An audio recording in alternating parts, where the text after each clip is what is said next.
Modern Christianity is nothing like the original Christianity that existed after Jesus' death and resurrection. When the disciples saw Jesus return from the dead and Mary, and they spread the news and they spread the gospel all throughout the land, they were also breaking bread together, doing communion together. Remember, when you give thanks to the Lord for the bread and the wine, it's God that makes that bread the body and the wine the blood.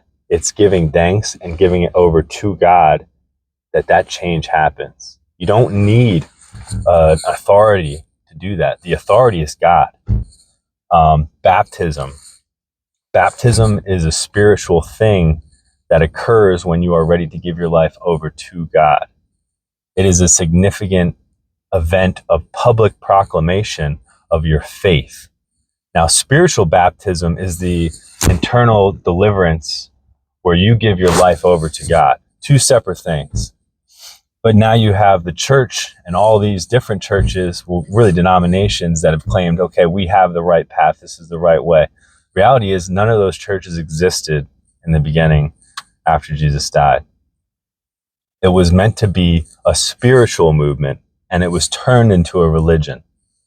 So the whole idea of placing spirit before the world did not happen the way it was supposed to. The world took over the faith and said, this is what you have to do.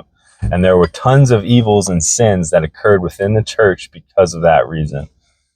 So when you want to talk about Christianity, it's carrying on the traditions that Jesus gave us from his faith, from the Old Testament, but also adapting those new faiths, continuing on with the old commandments, but carrying on salvation through grace and walking with Christ daily.